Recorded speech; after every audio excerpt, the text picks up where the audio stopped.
NFL analyst and former Steeler Ryan Clark tweeted this yesterday on the Wells Report. We all were generally aware that the Patriots pushed the rules. We all also knew it was more probable than not that they cheat. No news here.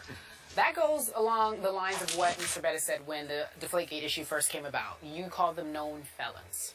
Your take? It was crystal clear. We caught them. You caught, okay, and it was not something that was minor. It was a I call it a burnable offense that the commissioner had to burn the tapes because it had to be destroyed because it was such an egregious penalty. So they said, I don't want anybody else to see this, what they were doing. It was that bad. So that's a felony. All right. So they were known felons from that standpoint. This is something that they had done before. They have always been on that line, being in that gray area. All right. And so this is nothing new. And so when I said that, it should have been understood. But it wasn't understood from my man over here. No, it was not. And he really took off on me. He did. He took off. Okay, so you got to help me understand. Let's not overreact like some of the idiots on Twitter who all of a sudden think I was ready to get into a fist fight with you. I think anybody knows I would get crushed inside of 5 seconds. It wasn't fisticuffs. It was just a heated debate. That's right. I am not stupid. Trust me. That's number one. Number two, and more importantly, here's where I part ways in all seriousness, Jerome Bettis. A felon, that connotates such a level of seriousness. If the Ray Rices of the world, the Greg Hardys of the world, and things like that hadn't transpired, and we were just talking strictly football, I get you. But in the aftermath of all of that, I thought we needed to be more careful with our verbiage, which is why I took you to task on the selection of words that you use, and I still do today. Think about this for a second here. We sit here this morning, y'all, and we find ourselves in a very, very difficult situation. Do you know why I came up with 4 games? Because to sit there and give 6 games or more to Tom Brady, you're intimating that deflated footballs are just as important as domestic violence. Because you've got the new domestic violence policy that's been implemented that calls for a minimum of a 6-game suspension and a second-time offender a potential lifetime ban. So when you look at the 6 games, because of what happened with Ray Rice and that elevator in the casino in Atlantic City with his fiancee, now wife, Janae Palmer Rice, because of what we learned happened with Greg Hardy because of the bench trial and what the judge found him guilty and all of that stuff. Because of those things, you've got a policy that has been implemented and 6-game suspension or more, no matter what the issue is inevitably going to be compared to domestic violence. But you also... And so there's no way around that. So because of it, I'm like, we got to be careful because even if, obviously we all believe Tom Brady knew. Tom Brady knew about deflated footballs. Tom Brady, as a result, compromised the integrity of the game of football, according to the Ted Wells report. We have to understand and make sure that we're careful not to sit there and put ourselves in a position where one is comparable to the other. And Roger Goodell, more importantly, has to do the same. That's why he needs to make sure he literally stays out of it and leaves it to Troy Vincent. Because it was Roger Goodell that made the decision initially to give Ray Rice just 2 games. So if you initially made the decision to give Ray Rice just 2 games, how are you going to turn around and give Brady 4 games? Just subliminally, from a standpoint. Steve, that's how you're going to look at it. Look, the point here is Jerome is talking about felons in the context of breaking NFL rules. That's your... I know that. Right, yeah, okay. Right. I know that. But I'm saying that inevitably outside these walls, that's how it's going to be embraced. But you also... And that's why we got to be careful. But you also have to look look at... at... suspension. I don't think we should look at it from that perspective, because when somebody gets a drug suspension, it's 4 games and things of that nature. So we shouldn't look at the suspension based on other things. You have to look at it I agree, but on they its will. own. I understand that. Right. You have to look at it on its own. But let me ask you this question. Sure. The integrity of the NFL, what is the value of that?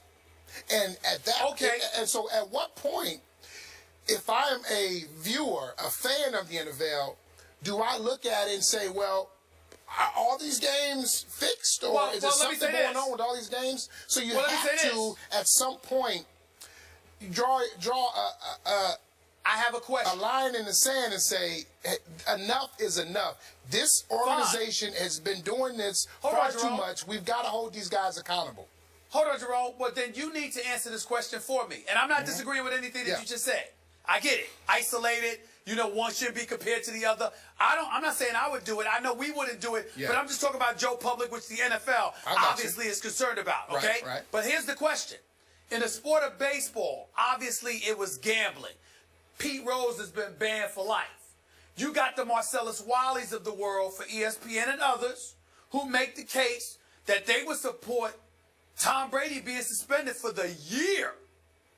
My point to you is, and you know, Sean Payton was out for the year. So when we talk about the integrity of the game, if it's that important, why are we talking about 4 games? How can we not talk about longer?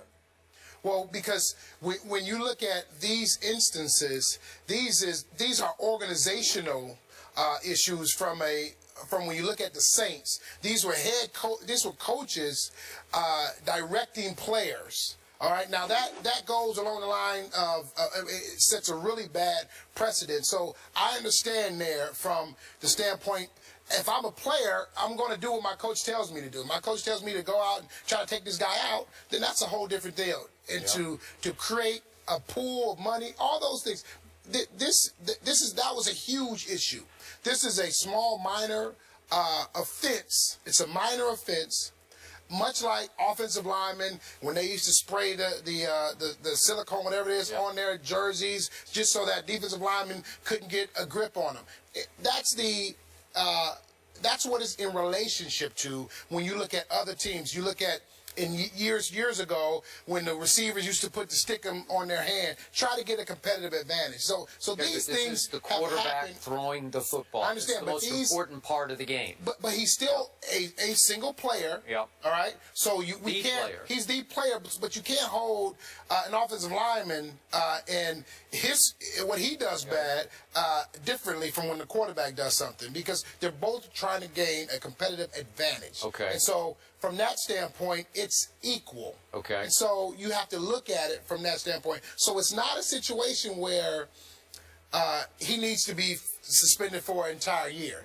But because you got caught, because you lied about it, and you betrayed the public trust, all right, then when they came in to interview you, you were not willing to go along with the investigation. He was. He didn't. Would you give up all your text messages?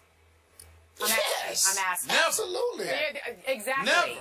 Exactly. You're a never? Never. Yes. If you were Yes, I accused would. of cheating and you were in Tom Brady's shoes, Oh, you wouldn't just say, no. Yes. No. I apologize. I didn't mean it like that. I'm just talking Yes. about all my text messages pertaining to the Pertaining subject to of that, it. yes, Sure. absolutely. Look, they made this Oh, point earlier that's on what I'm Mike talking and about. Mike. They But said not because all he's so my anything. famous and because his wife is connected with so many famous people, he said he highly doubted that they would actually just look at that without getting into something else. That was their defense. Anyway, go ahead. Okay, one other area we need to delve into with you. Okay, you lost to this team, if memory serves, twice in AFC Championship games? Yes. Okay. Yes. So it's not that you hate the Patriots, but you have a dislike because they beat you. Is that fair? Is that? It's fair. Yeah, It's fair. okay, all right. So I know 2 or 3 players who are very close to Tom Brady. I texted with them last night. They can't even face this. The prospect of putting Tom Brady and cheating in the same sentence will not compute for them. And I must admit, for me, as I said to start the show, it was hard last night to make it go in my brain to sort of accept the fact that he cheated. Whether it's stop sign cheating or not, it's still breaking the rules. And here's the point. There are a whole lot of people out there who just... maybe it's a little jealousy, but they just don't like the New England Patriots. So here's my bottom line point to this. let's say Tom Brady isn't suspended for 1 second. Right. His legacy is tainted forever because of this, because Sure. of the national perception of Tom Brady. It's going to take a big hit, suspension or not. Okay. It's going. Am I right about that? Absolutely. It's going to take a big hit, but it's going to be in the short term, because when you look at this, it didn't change it didn't change what he did on the football field from the standpoint of it didn't change his thought process of where he wanted to go with the football. Okay? No. Maybe made him just a touch more accurate. Maybe. But you remember, he threw an interception in the Colts game. That's how they got the ball. So it's not like he wasn't throwing interceptions during that. So I'm fighting for his legacy from the standpoint of I don't believe this should destroy his legacy in terms of everything that he's done. Good. Because this is, in the scheme of things, a very small issue. His decision-making is spot on. Right. You know, he knew where to go with the football. He made the throws. Right. He did all those things. You can't take that away from him. Okay, you have a Hall of Fame vote now since you're in the, right? Absolutely. Okay. No, I don't. But you don't have a vote? I thought they gave you guys a vote. But there's a committee, obviously. Yeah, absolutely. Okay. All right, so this committee, and I've known a lot of these guys over the years, they're pretty tough on this kind of thing, protecting the integrity of the game. I brought this up early in the show. Is it possible that ultimately Tom Brady would get punished by that committee for even slightly violating a rule by being shut out for the first time around? He wouldn't be a first ballot. I don't think so. I think his career has been so overwhelmingly great that I don't believe that they would hold that against him from that standpoint. Again, he's got a lot of football to play. And he'll have an opportunity to make this a mute issue. He comes out and plays well next 2 or 3 years. So I don't see this as being a legacy-defining issue. And I don't think it's going to take his legacy and destroy it. I think he has an opportunity to rehabilitate his image. And I think that's what's taking the hit. His image is taking Yeah, it's more so not his legacy. Pretty boy image. Exactly. His image. He's innocent. The wholesome exactly. That's what's taking a hit. Okay. Not his legacy. His legacy is intact. You know, the championships, the incredible play. No question about that. His image is what he has to rehabilitate. I wonder, will he discuss this tonight at Salem State? Will he answer? Jim Gray has to ask the question, so we'll see. Yeah. Meanwhile, you've been great. Stephen A., our good friend, our dear friend, Jerome Bettis is leaving. He loves you. Thank you for being here. We really appreciate it. Coming up next, can Coach Tibbs keep his job, even if the Bulls go on to win a championship? Someone says no. Why is that? After the break, we discuss it. Number one. Number two and more importantly, here's where I part ways in all seriousness, Jerome Bettis. A felon, I mean, that connotates such a level of seriousness.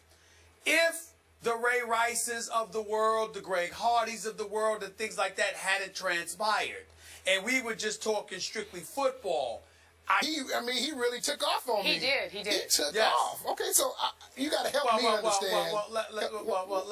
Let's not overreact like some of the idiots on Twitter who all of a sudden think I was ready to get into a fist fight with you. Yeah, I think anybody knows I would get crushed inside of 5 seconds. It wasn't fisticuffs. It was just a heated debate.